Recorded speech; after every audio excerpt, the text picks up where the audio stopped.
বাংলাদেশের একটি নদী, যেটি বছরের এক সময় ভয়াবহ বন্যা সৃষ্টি করে, আবার অন্য সময় প্রায় শুকিয়ে যায়। এই নদীকে ঘিরেই আজ এসেছে বড় ঘোষণা, যে কোনো মূল্যে তিস্তা প্রকল্প বাস্তবায়ন করতে হবে। কিন্তু প্রশ্ন হলো, এই প্রকল্প কি সত্যি বাংলাদেশের ভাগ্য বদলে দিতে পারে? কেন তিস্তা প্রকল্প নিয়ে আবার এত আলোচনা? কেন এটি বাংলাদেশের জন্য এত গুরুত্বপূর্ণ? এবং বাস্তবায়ন হলে বাংলাদেশের সাধারণ মানুষের জীবনে কি পরিবর্তন আসতে পারে? ভিডিওটি শেষ পর্যন্ত দেখুন, কারণ এই তথ্যগুলো অনেকেই জানে না। বাংলাদেশের উত্তরাঞ্চলের লাখো মানুষের জীবন নির্ভর করে তিস্তা নদীর উপর। রংপুর, লালমনিরহাট, নীলফামারী, কুড়িগ্রাম সহ বিস্তীর্ণ এলাকার কৃষি, সেচ এবং জীবিকা এই নদীর সঙ্গে জড়িত। কিন্তু বছরের বেশিরভাগ সময়ে নদীতে পানির সংকট দেখা দেয়, আবার বর্ষায় অতিরিক্ত পানি এসে বন্যা সৃষ্টি করে। এই সমস্যার দীর্ঘমেয়াদী সমাধান হিসেবেই বহু বছর ধরে তিস্তা মাস্টার প্ল্যানের আলোচনা চলছে।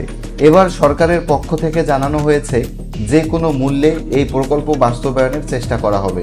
এই প্রকল্প পরিকল্পনার মূল লক্ষ্য নদী খনন, পানি সংরক্ষণ, বন্যা নিয়ন্ত্রণ, সেচ সুবিধা বৃদ্ধি এবং নদীর দুই তীরের উন্নয়ন। বিশেষজ্ঞদের মতে, যদি পরিকল্পনা সফলভাবে বাস্তবায়ন হয়, তাহলে কৃষি উৎপাদন বাড়তে পারে, শুষ্ক মৌসুমে পানির সংকট কমতে পারে এবং উত্তরাঞ্চলের অর্থনীতিতে ইতিবাচক প্রভাব পড়তে পারে। তবে এটি একটি বড় অবকাঠামোগত প্রকল্প হওয়ায় অর্থায়ন, প্রযুক্তি এবং আন্তর্জাতিক সমন্বয়ও গুরুত্বপূর্ণ বিষয়। তিস্তা শুধু একটি নদী নয়, এটি বাংলাদেশের পানি ব্যবস্থাপনা, কৃষি, অর্থনীতি এবং আঞ্চলিক সহযোগিতার সঙ্গেও জড়িত। তাই প্রকল্পটি বাস্তবায়নের ঘোষণা আসার পর দেশ জুড়ে নতুন করে আলোচনা শুরু হয়েছে। তবে মনে রাখতে হবে, ঘোষণা এবং বাস্তবায়ন এক বিষয় নয়। এখন দেখার বিষয় পরিকল্পনা কত দ্রুত এগোয় এবং বাস্তবে কতটা সফল হয়।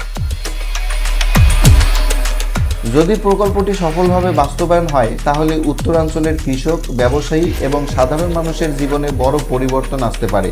অন্যদিকে যদি বাস্তবায়নে দীর্ঘসূত্রতা তৈরি হয়, তাহলে বহুদিনের প্রত্যাশা আবারও অনিশ্চয়তায় পড়তে পারে।